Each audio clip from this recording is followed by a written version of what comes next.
وعن ابی ہریرہ رضی اللہ عنہ قال، ابو ہریرہ رضی اللہ عنہ سے روایت ہے، وہ کہتے ہیں کہ قال رسول اللہ صلی اللہ علیہ وسلم، اللہ کے رسول صلی اللہ علیہ وسلم نے فرمایا، صلاۃ الرجل فی جماعۃ تزید علی صلاتہ فی سوقہ و بیتہ بضع وعشرین درجہ، کہ آدمی کی جماعت کے ساتھ پڑھی ہوئی نماز اس نماز سے 20 درجے سے کچھ زیادہ فضیلت رکھتی ہے جو نماز اپنے گھر میں یا بازار میں پڑھی جاتی ہے۔ کیا مطلب اس کا مطلب یہ ہے کہ مسجد میں آ کے جماعت کے ساتھ جو نماز پڑھی جاتی ہے، اس نماز کی فضیلت 20 درجے سے کچھ زیادہ فضیلت ہے اس نماز کے مقابلے میں جو نماز اپنے گھر میں یا بازار میں پڑھی جاتی ہے۔ گویا کہ اس حدیث میں جماعت کے ساتھ مسجد میں آ کے جماعت کے ساتھ نماز پڑھنا اس کی فضیلت بیان کی گئی ہے، اور 20 درجے سے زیادہ اس کی فضیلت ہے گھر میں یا بازار میں نماز پڑھنے کے مقابلے میں۔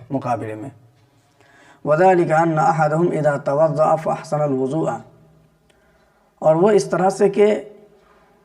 جب کوئی شخص وضو کرتا ہے اور اچھے طریقے سے وضو کرتا ہے، اچھے طریقے سے وضو کرتا ہے کا مطلب، اچھے طریقے سے وضو کرتا ہے کا مطلب یہ ہے کہ اعضائے وضو کو خوب اچھے طریقے سے دھوتا ہے، 3 مرتبہ کر کے اعضائے وضو کو دھوتا ہے، اور کوئی بھی جگہ خشک نہیں رہتا ہے، چاہے سردی کے موسم ہی کیوں نہ ہو، چاہے کتنی ہی سردی کیوں نہ ہو، جب بھی وضو کرتا ہے خوب اچھے طریقے سے وضو کرتا ہے، سنت کے مطابق وضو کرتا ہے۔ جب کوئی شخص اچھے طریقے سے وضو کرتا ہے، ثم اتى المسجد،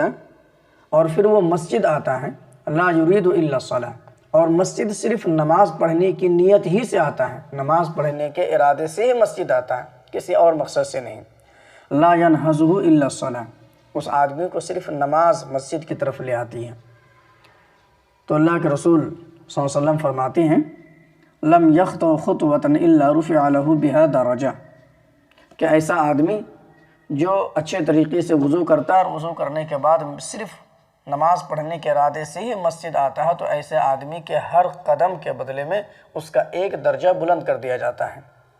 وَحُطَّ عَنْهُ بِهَا خَطِيئَةٌ حَتَّى يَدْخُلَ الْمَسْجِدِ، اور اس کے ہر قدم کے بدلے میں 1 گناہ معاف کر دیا جاتا ہے، یہاں تک کہ وہ آدمی مسجد میں داخل ہو جاتا ہے۔ اور پھر اللہ کے رسول نے آگے فرمایا، فَإِذَا دَخَلَ الْمَسْجِدَ كَانَ فِي الصَّلَاةِ مَا كَانَتِ الصَّلَاةُ هِيَ تَحْبِسُهُ، اور جب آدمی مسجد میں داخل ہو جاتا ہے تو مسجد میں داخل ہو جانے کے بعد جب تک نماز کی وجہ سے وہ مسجد میں رکا ہوا رہتا ہے، تب تک وہ آدمی نماز ہی میں شمار کیا جاتا ہے۔ تو اب دیکھیں کتنی بڑی فضیلت اس حدیث میں بیان کی گئی ہے کہ آدمی اچھے طریقے سے وضو کرتا ہے، اور اچھے طریقے سے وضو کرنے کے بعد مسجد آتا ہے، اور مسجد میں جب تک وہ رکا رہتا ہے نماز پڑھنے کی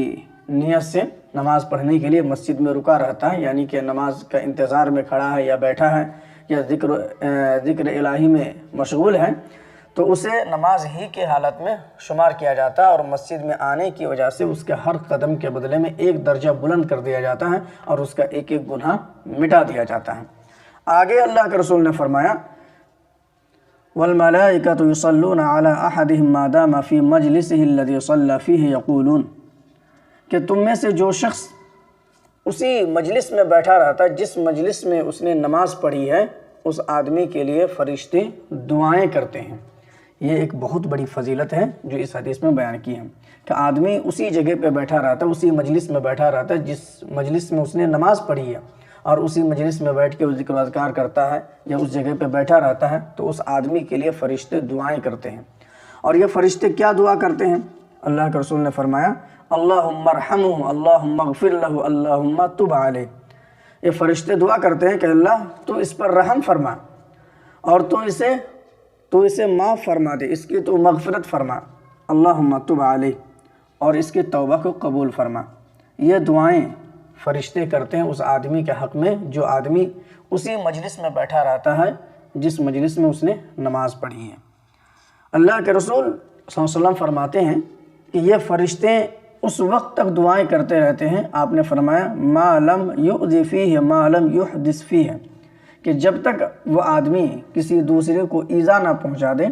یا تو وہ بے وضو نہ ہو جائے تب تک فرشتے اس آدمی کے حق میں دعائیں کرتے رہتے ہیں۔ تو اب دیکھیں یہ حدیث کس قدر یہ اہم حدیث ہے، اور اس میں نماز کی کتنی بڑی فضیلت اس حدیث میں بیان کی گئی ہے۔ سب سے فضیلت تو یہ بیان کی گئی ہے کہ جماعت کے ساتھ مسجد میں آ کے جماعت کے ساتھ نماز پڑھنے کی فضیلت اس نماز کے مقابلے میں 20 درجے سے کچھ زیادہ فضیلت ہے جو نماز اپنے گھر میں یا بازار میں پڑھی جاتی ہے۔ یعنی کہ جماعت کے ساتھ پڑھی جانے والی نماز کی زیادہ فضیلت ہے مسجد میں آ کے جماعت کے ساتھ پڑھی جانے والی نماز کی۔ اور اس کی وضاحت کرتے ہوئے اللہ کے رسول نے فرمایا کہ جب آدمی اچھے طریقے سے وضو کرتا ہے اور مسجد میں آتا ہے اور صرف نماز پڑھنے کی ہی نیت سے آتا ہے، نماز پڑھنے کے ارادے ہی سے آتا ہے، تو اس کے ہر قدم کے بدلے میں ایک ایک گناہ مٹا دیا جاتا ہے اور اس کا ایک ایک درجہ بلند کر دیا جاتا ہے۔ اور جب وہ مسجد میں داخل ہو جاتا ہے اور جب تک مسجد میں وہ رکا ہوا رہتا ہے تب تک وہ آدمی مسجد ہی میں، جب تک رکا ہوا رہتا ہے تب تک وہ آدمی نماز ہی میں شمار کیا جاتا ہے۔ اور جس جگہ پر اس نے نماز پڑھی ہے، جس مجلس میں اس نے نماز پڑھی ہے، اس مجلس ہی میں جب تک بیٹھا ہوا رہتا ہے، فرشتے اس کے حق میں دعائیں کرتے رہتے ہیں، اللہم ارحمہ، اللہم اغفر لہ، اللہم تب علیہ، کہ اللہ تو اس پر رحم فرما، تو اس کی مغفرت فرما، اور تو اس کے توبہ کو قبول فرما۔ اور یہ فرشتے اس وقت تک دعائیں کرتے رہتے ہیں جب تک کہ یہ آدمی کسی دوسرے کو ایذا نہ پہنچائے، اور جب تک یہ آدمی بے وضو نہ ہو جائے تب تک فرشتے اس کے حق میں دعائیں کرتے رہتے ہیں۔ تو یہ حدیث ایک اہم حدیث ہے، اور یہ بخاری و مسلم کی حدیث ہے۔